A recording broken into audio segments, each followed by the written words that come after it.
My name is John Matthews. I'm 34 years old, and I think I'm losing my mind. I work night security for an old industrial warehouse just off exit 17, outside a small town in Illinois. It's not the kind of job people dream of, but it pays the bills. The warehouse used to belong to a logistics company, but these days it's mostly empty.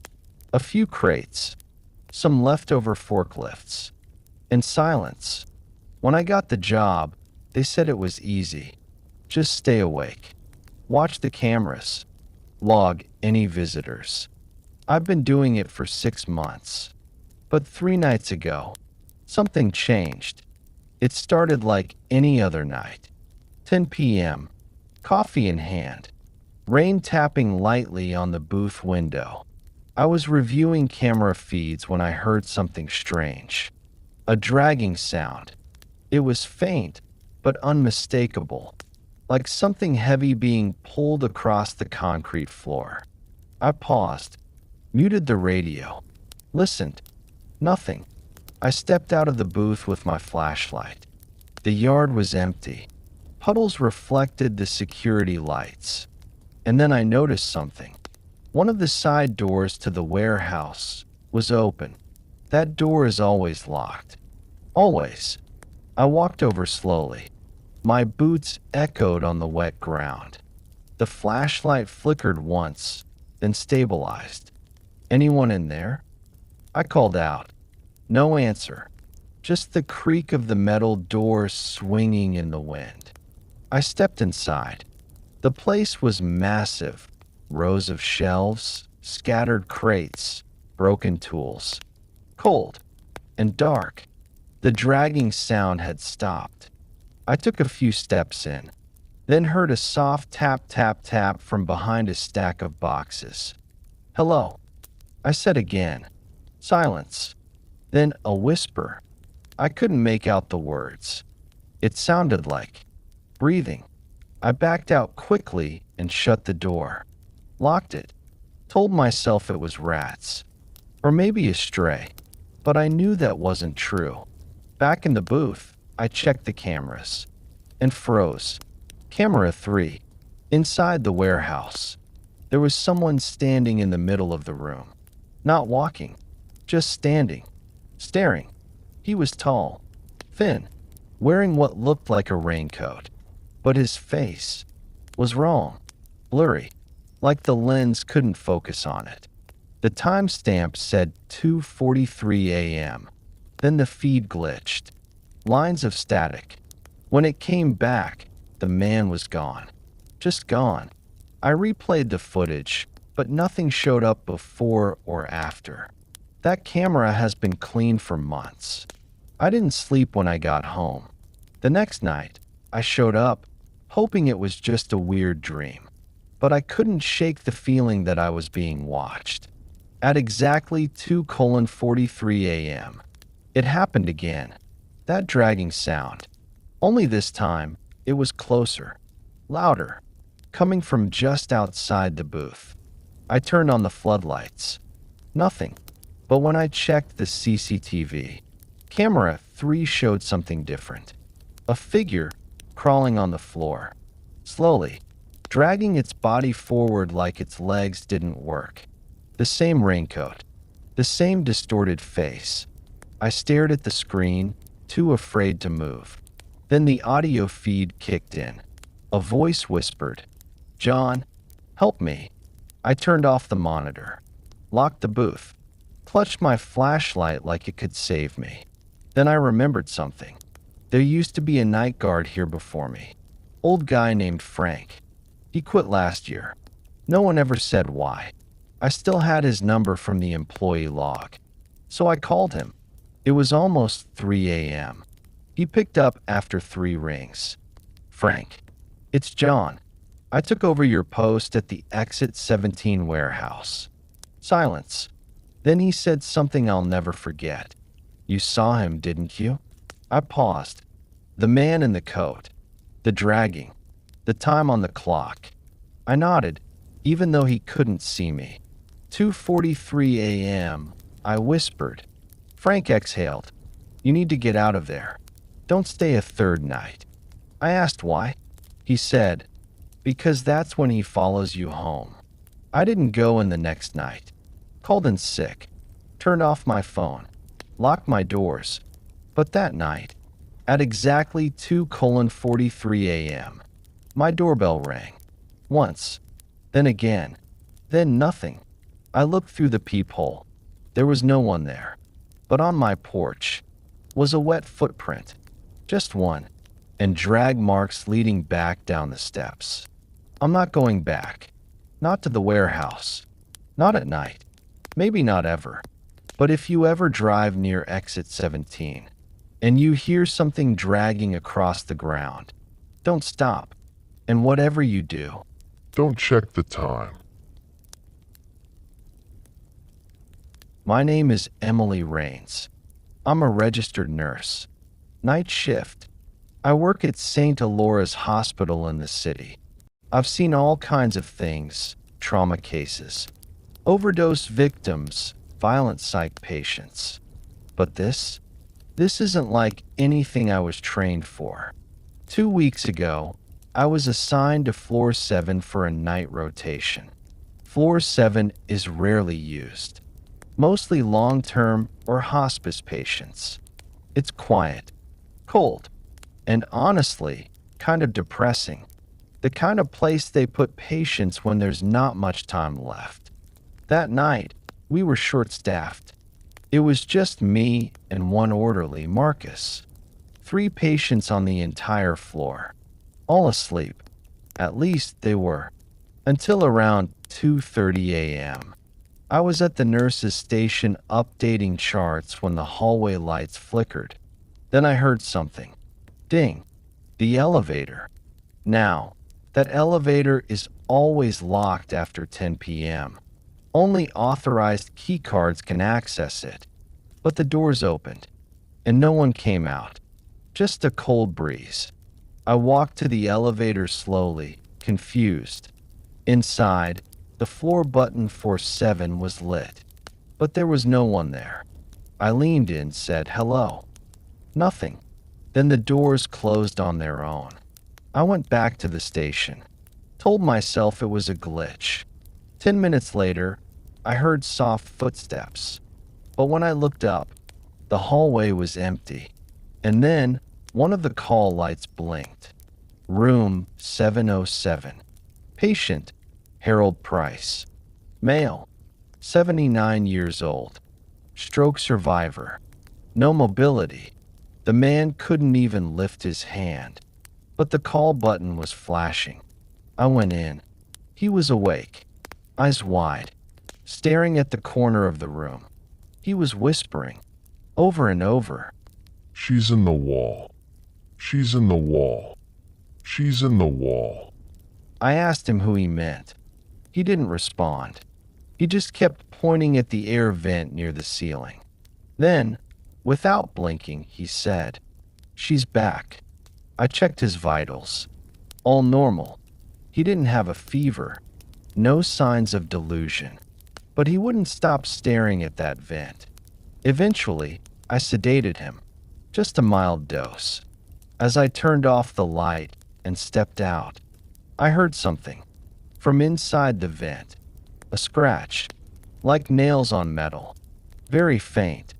I stood there, frozen, then it stopped. I asked Marcus if he'd ever heard anything strange up here.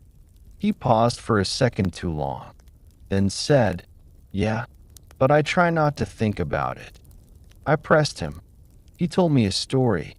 Back in 2016, a psychiatric patient was temporarily moved to floor 7 during renovations.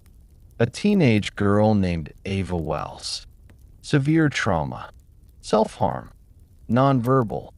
One night, she vanished. Security footage showed her entering room 707 around 2:40 a.m., but never leaving. The nurses searched everywhere.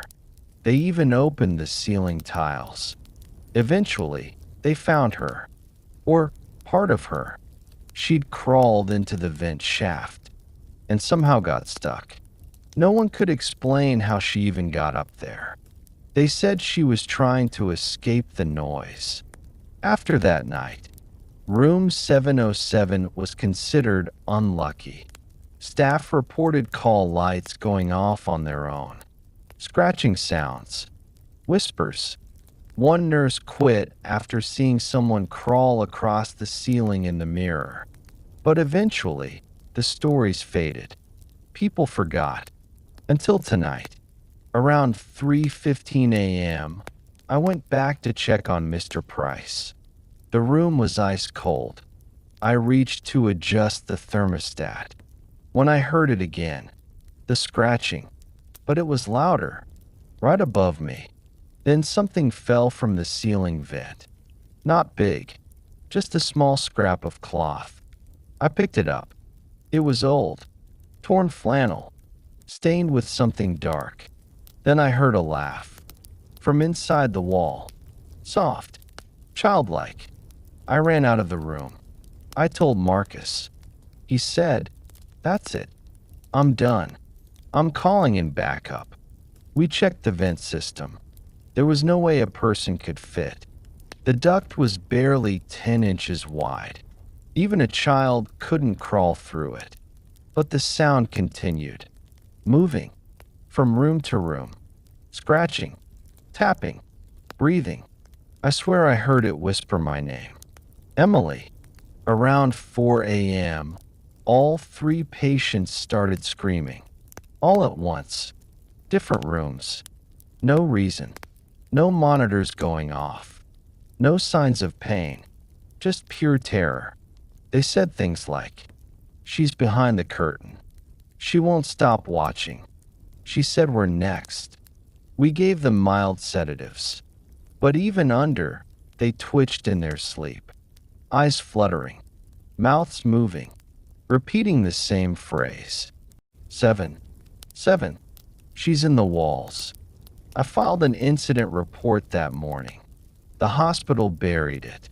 They always do. Marcus put in for a transfer the next day. And me? I got reassigned to the ER. But sometimes, when I walk past the elevator, I swear I hear a ding. At exactly 2:43 a.m.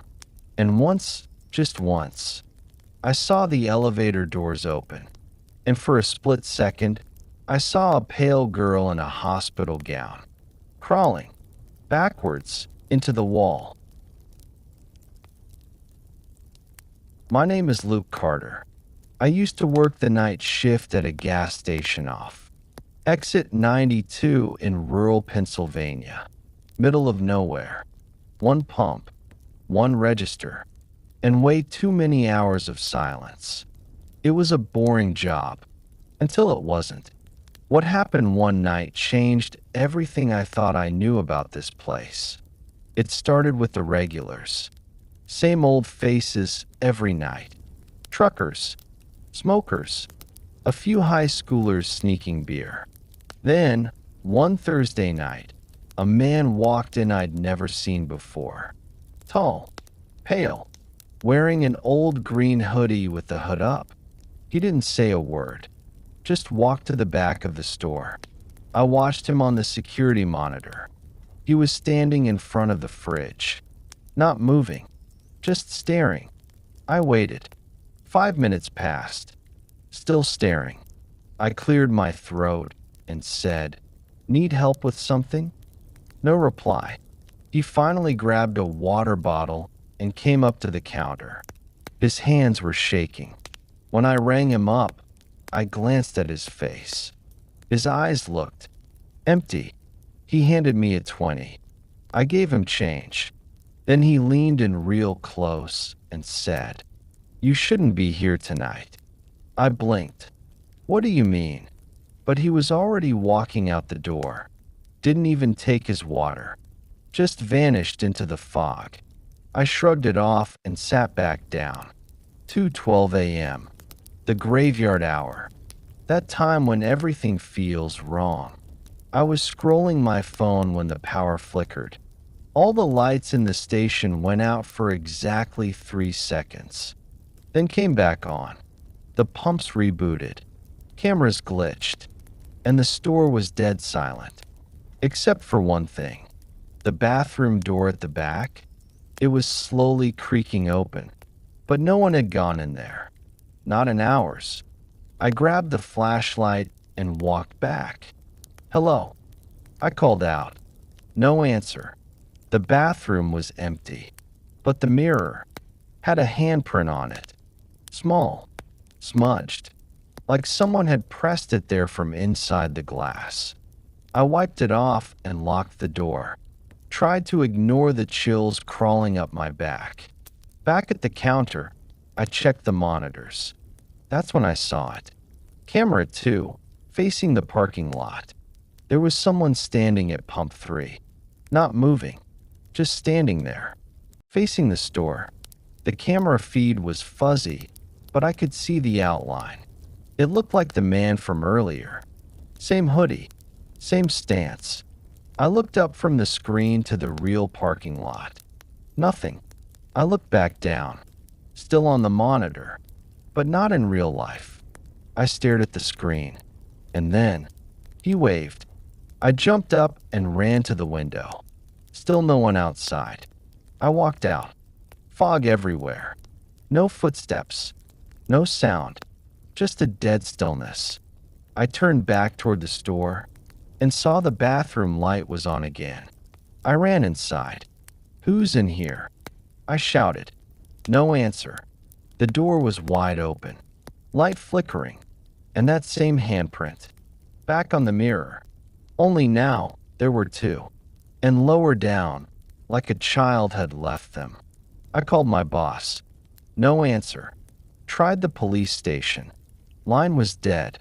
I decided to lock the store for the rest of the night. But before I could, all the coolers in the back switched on. All at once. The hum of compressors. The lights inside flickered violently. And the doors, one by one, started opening. Clack, clack, clack. Every single door. Even the locked ones. Then, the overhead speaker, the one we use for music, crackled to life. But no music played. Just static. And under the static, I heard it. A voice.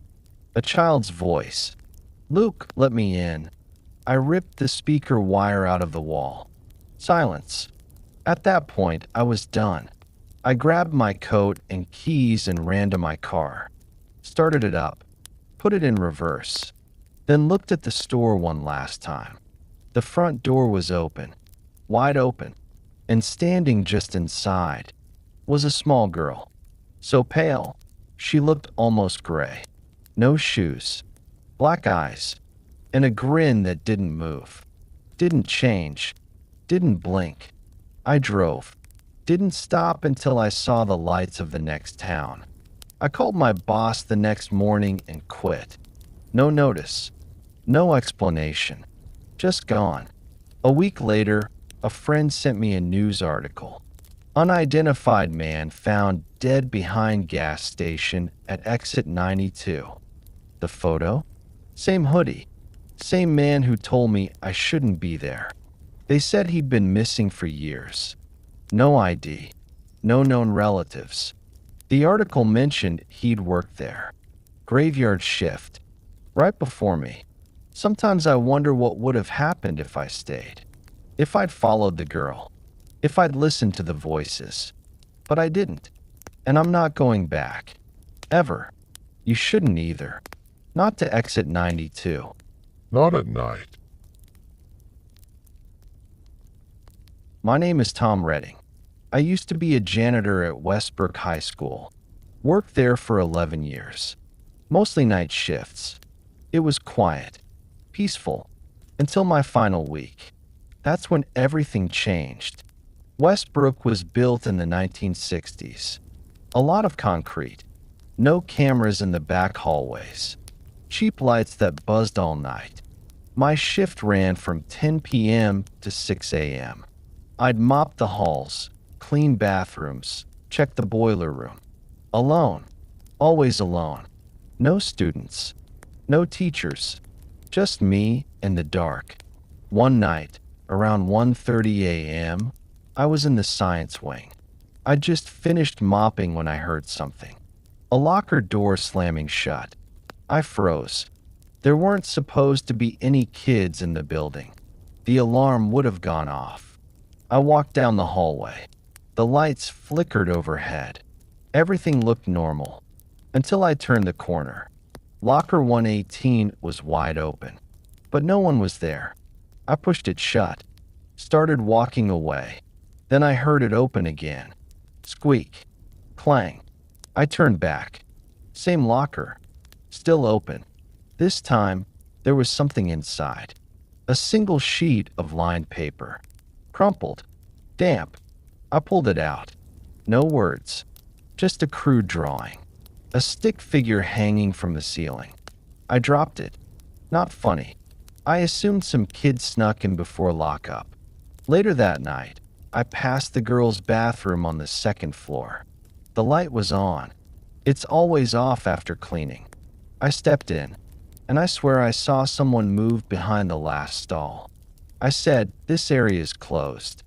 "Who's there?" No answer. I knocked on the stall door.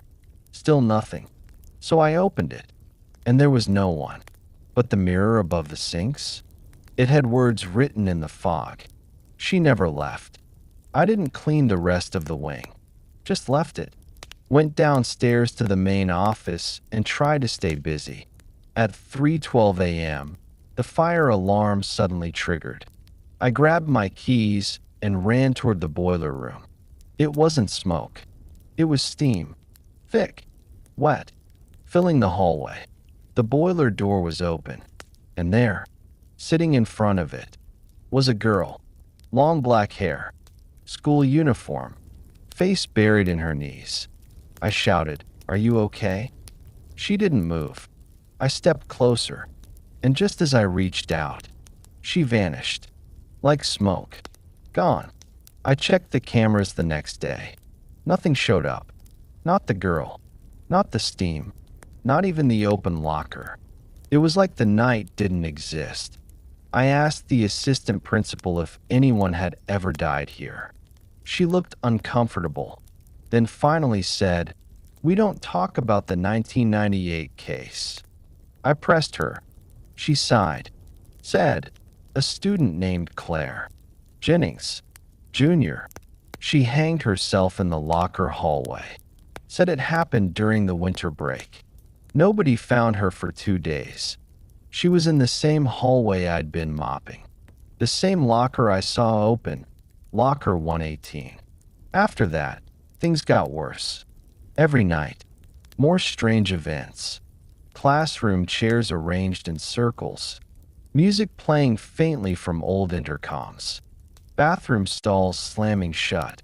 Footsteps behind me in empty halls. One night, I found "Help Her" carved into the wood of my mop handle. Another night, I walked past the art room and saw all the paintings had been turned upside down. Every single one. The final night I worked there, I decided to bring a cross. Just a small one. Kept it in my shirt pocket. I wasn't even religious. I just felt like I needed it. Around 2:45 a.m., the power cut out. Completely dark. Only my flashlight. And the sound of soft sobbing, echoing down the halls. I followed the sound to the auditorium. The heavy curtains were open. The stage lights were flickering on and off. And in the center of the stage was Claire. Same school uniform. Same pale skin. This time, she looked right at me and smiled. I turned and ran, but the hallway stretched. It felt endless. Every door I passed was locked. I could hear lockers slamming open behind me. Faster and faster, like something was chasing me. Finally, I reached the front entrance. Tried the key. It broke off in the lock. When I turned around, she was standing inside the glass office across the hall, just staring, not blinking. Then she lifted one hand and pointed at me, and all the lights exploded. I woke up in the nurse's office. No idea how I got there. It was morning, the day custodian found me passed out. I didn't say a word, just walked out, left my badge on the desk, never went back. They called me for weeks, asked if I was coming in. I blocked the number. Then one day I passed by the school on my way to the hardware store. I stopped at a red light, glanced up, and in the second floor window above the entrance, I saw her, Claire, waving. They say ghosts don't haunt schools, but I'm telling you, some halls never forget, and some students never graduate.